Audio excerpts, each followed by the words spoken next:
আমি স্পেশাল বেঁচে ছিলাম ভাইয়াদের। সো আমাকে হচ্ছে শেষ যে সপ্তাহটা ছিল, সপ্তাহে 7 দিন আমি মনে হয় 5 বার করে ডেলি মানে রুটিন করে 3 বেলা খাবার খাইছি আর 5 বেলা মক দিছি। তো এই আসলে এই মকটার কারণেই হচ্ছে যা কিছুই বলেন সবকিছুর প্রিপারেশনে আপনার ব্যাংক স্টেটমেন্ট, আপনার প্রিভিয়াস একাডেমিক কোয়ালিফিকেশন সবকিছু তো এই ইন্টারভিউটার উপরেই ডিপেন্ড করে আপনার ভিসাটা হয়। সবকিছু ধরেন 40% আর ইন্টারভিউটা হচ্ছে 60%, এই এভারেজ হিসাবে হচ্ছে ইয়েটা হয়। কারণ আমাদের গ্রুপে এরকম অনেকেই আছে যারা অনেক ভালো আইএলটিএস স্কোর নিয়েও ভিসা পায় নাই। আবার এরকম অনেকজনকে দেখেছি, আমার মনে আছে, হয়তো মনে আছে কিনা জানি না, 85 নিয়ে আমাদের ডুওলিঙ্গো স্কোর 85 নিয়ে আমাদের গ্রুপ থেকে একটা ভাইয়া প্রায় 1.5 বছর আগে তাও মেইন থেকে ভিসা পাইছিল মাস্টার্সের জন্য। ইউএস এম্বাসি যে 3টা বিষয়ের উপর হচ্ছে জাজ করে আপনাকে ভিসাটা দেয়, বা যে 3টা বিষয়ের উপর জাজ করে তারা ইন্টারভিউ নিয়ে একটা অ্যাপ্লিকেন্টকে জাজ করার চেষ্টা করে, এটা হচ্ছে আপনার প্রিভিয়াস একাডেমিক কোয়ালিফিকেশন, আপনার ইন্টেনশন এবং আপনার ফান্ডিং। তো প্রথমেই ধন্যবাদ আমাদের আজকে যেই আপু লিজা আপু ভিসা পেয়েছেন, এবং অগ্রিম শুভকামনা। তাছাড়া নিউ ইয়র্কের ব্যস্ত লাইফে স্বাগতম।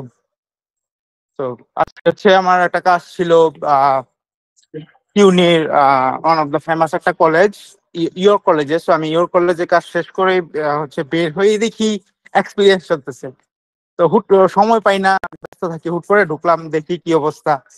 তো আমার প্রিয় মেন্টর, আজ থেকে 1 বছর আগে দীর্ঘ 2 বছর যার সাথে আমি কাজ করেছি, শুভ ভাই, শুভ ভাই আমাকে আমন্ত্রণ জানাইছেন আপনাদেরকে কিছু বলার জন্য বা আপনাদের উদ্দেশ্যে। আমিও একটা সময় আপনাদের মতোই ছিলাম।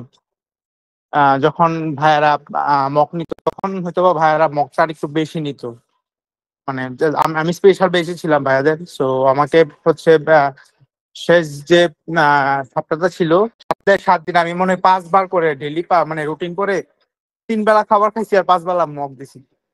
তো এই আসলে এই মকটার কারণেই হচ্ছে যা কিছুই বলেন সবকিছুর প্রিপারেশনে আপনার ব্যাংক স্টেটমেন্ট, আপনার প্রিভিয়াস একাডেমিক কোয়ালিফিকেশন সবকিছু তো এই ইন্টারভিউটার উপরেই ডিপেন্ড করে আপনার ভিসাটা হয়।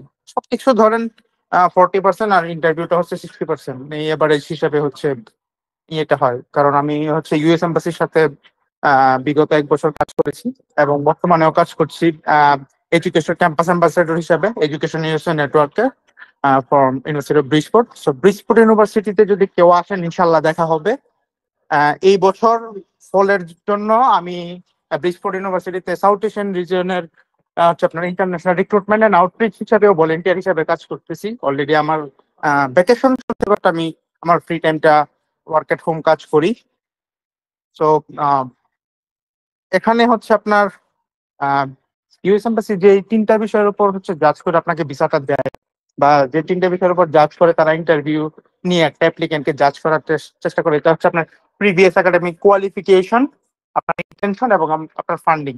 এই 3টা বিষয় আমি জানছি এডুকেশন ইউনিভার্সিটি নেটওয়ার্কের এশিয়া রিজিয়নের ডিরেক্টর প্রফেসর ডক্টর সার্কেল রাসেল, উনি হচ্ছে ইউনিভার্সিটি অফ ডেকেন, এই ইউনিভার্সিটিতে বর্তমানে আসে, পাশাপাশি এটাতে উনি এক্সট্রা জব করতেছে। তো উনি এই বিষয়গুলো সবকিছু আমাকে জানাছিল এবং উনি বলছিল যে তুমি যাই বলো, সবকিছু বলো, দিন শেষে তোমাকে হচ্ছে এরকম ভাবে ওদের সাথে উপস্থাপন করতে হবে যে তুমি তাদেরকে একদম সত্য বলছো। যে আপু একটু আগে, লিজা আপু একটু আগে বলতেছেন যে এই যে আই কন্টাক্টের যে বিষয়টা, বা ভিউদের সাথে যেভাবে হচ্ছে আপনি এরকম ভাবে কথা বলবেন যে আমি এখন যেভাবে কথা বলতেছি, আমি এত ভালো প্রেজেন্টেশনে এত ভালো না, স্টুডেন্ট এত ভালো না, এভারেজ স্টুডেন্ট, আমার থেকে আরো ভালো অনেকেই আছে, এভাবে যেন কথা বলে এবং সবকিছু ইয়েতেই আপনি এরকম ভাবে বলবেন যেন এটা হচ্ছে আপনার কাছে ইজি, ইংলিশটা আপনার কাছে ইজি। আমাদের গ্রুপে এরকম অনেকেই আছে যারা অনেক ভালো আইএলটিএস স্কোর নিয়েও ভিসা পায় নাই। আবার এরকম অনেকজনকেও দেখেছি, আমার মনে আছে, সবাই হয়তো বা মনে আছে কিনা জানি না, 85 নিয়ে আমাদের ডুওলিঙ্গো স্কোর 85 নিয়ে আমাদের গ্রুপ থেকে একটা ভাইয়া প্রায় 1.5 বছর আগে তাও মেইন থেকে ভিসা পাইছিল মাস্টার্সের জন্য। ভাইটার নাম আমি ভুলে গেছি। আহ ভাইটার সাথে মাঝে মধ্যে আমার দেখা হয় নিউ ইয়র্কে, বিশেষ করে জামাইকাতে আসলে। সো চেষ্টা করেন, লেগে থাকেন। আর স্পেশালি কেন হচ্ছে এই গ্রুপে আপনারা মকটা দিবেন, আমার 2টা কোশ্চেন মানে প্রস্তুত ছিল না শেষ মুহূর্তে। তো আমি হচ্ছে বাংলাদেশে বায়োলজি মেজর নিয়ে পড়াশোনা করতাম, বাট আমি এখানে আইটিতে পড়াশোনা করি। সো আমাকে হচ্ছে আহ ভাইয়া বলছিল যে ভাইয়া আপনার সবকিছু ঠিক আছে, বাট আপনার 2টা জিনিস নিয়ে তারা হচ্ছে আপনাকে অবশ্যই অবশ্যই কোশ্চেন করবে, এবং এই 2টা মারা গেছে 2014-তে প্লেন ক্র্যাশ নেপালে। আর হচ্ছে মা হাউস ওয়াইফ, তো সেই কারণে আমার ভাইয়া ছিল। তো কেন আমার বাবা স্পন্সর না এবং কেন আমার ভাইয়া স্পন্সর করছে, এই কোশ্চেনের আনসারটা আমি ঠিক এমবাসি প্রিপারেশন মানে এমবাসি ডেটের 2 দিন আগে হচ্ছে আমি সুন্দর করে গুছায়া শুভ ভাইকে পাঠাইছিলাম। শুভ ভাই আমাকে এটা একটু সুন্দরভাবে একটু ইয়ে করে দিছে আর কি, গুছাই দিছে। আর আরেকটা হচ্ছে আমি জি মেজর থেকে আমার মেজরটাকে চেঞ্জ, এবং এই দুটো কোশ্চেন অবশ্যই হয়েছে যেভাবে তুমি হ্যান্ডেল করবে আমি এইভাবেই আনসার করছি। এবং আলহামদুলিল্লাহ আপনাদের সবার দোয়াতে ভিসা নিয়ে বর্তমানে নিউ ইয়র্কে আছে। আমার একাডেমিক ইয়ারে 1 ইয়ার শেষ, আমি এখন ভ্যাকেশনে আছি আর কি। সো সময় থাকে না, সুযোগ থাকে না, আজকে সময় সুযোগ হলো। একটা কাজে আসছিলাম কিউনিতে, তো বের হয়ে হঠাৎ করে সাথে সাথে ঢুকে গেছি।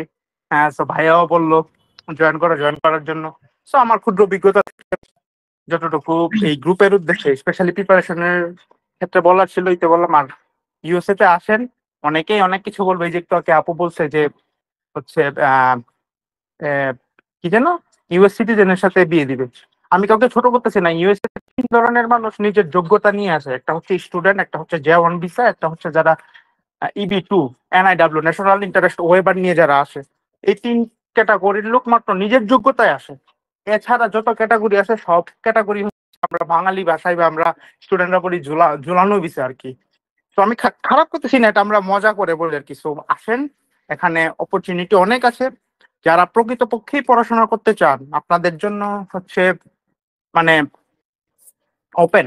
আমি এরকম লোককে দেখছি 1%, আমার বাসিতে 1% স্কলারশিপ নিয়েও আসে নাই। $40,000 প্রথম বছর প্রথম সেমিস্টারে পে করছে, পরের সেমিস্টার আজও পর্যন্ত চায় অ্যাকোমোডেশন পর্যন্ত এখনো পর্যন্ত সেই ইয়ে পাই, এই যে আপনার স্কলারশিপ পাই। অবশ্যই পার্সিয়াল স্কলারশিপ, এটা বেরি করে তার প্রত্যেক সেমিস্টারের রেজাল্টের উপর বেরি করে।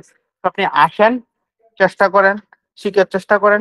ইনশাল্লাহ আপনি যদি যোগ্য হন, ইউএসএ এরকম একটা দেশ আপনাকে রাখার জন্য তারা সবকিছু করে ফেলবে। ইউএসএ তে একটা মানুষ জানেন যে স্টুডেন্ট ভিসা থেকে ইমিগ্রেন্ট ভিসায় কনভার্ট হতে কত মানে ক্রাইটেরিয়া আছে। যদি আপনি ওই লেভেলের হন, ইউএসএ আপনাকে রাখার জন্য special category EB2 NIW national interest weber এইটা পর্যন্ত ওপেন করে রাখছে। আমি আসলে এইগুলো সম্পর্কে জানতাম না। আমি যখন আস্তে আস্তে আমার ভার্সিটির ডিএসইর সাথে কাজ করা শুরু করছি, অ্যাডমিশন টিমের সাথে কাজ করা শুরু করছি, এবং ইউএসসি মাঝে মধ্যে যাই ডিএসইদের সাথে মিটিং এর সময়।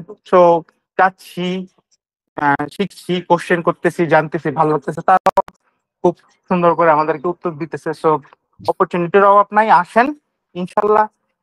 যদি একটু কষ্ট করে সার্ভাইভ করে আপনারা আপনাদের যে ড্রিম, যে পড়াশোনা ব্যাচেলর আসতেছেন কেউ মাস্টার্স আসতেছেন শেষ করতে পারেন ইনশাল্লাহ। ইউএসএ না হোক, ইউএসএ যদি আপনাকে ব্যাচেলর মাস্টার্স করে থাকতে হবে এরকম না, আপনার সমগ্র পৃথিবী আপনার জন্য ওপেন হয়ে যাবে। তো এই তো, সবার জন্য শুভকামনা। কোনো একদিন আপনাদের সবার সাথে দেখা হবে আবার, এরকম ভাবে আপনারা এইরকম ভিসা এক্সপিরিয়েন্স শেয়ার করবেন। এই তো, সবার জন্য শুভকামনা। আসসালামু আলাইকুম। জিসানকে অনেক অনেক ধন্যবাদ তার মূল্যবান সময় আমাদের মাঝে স্পেন্ড করার জন্য।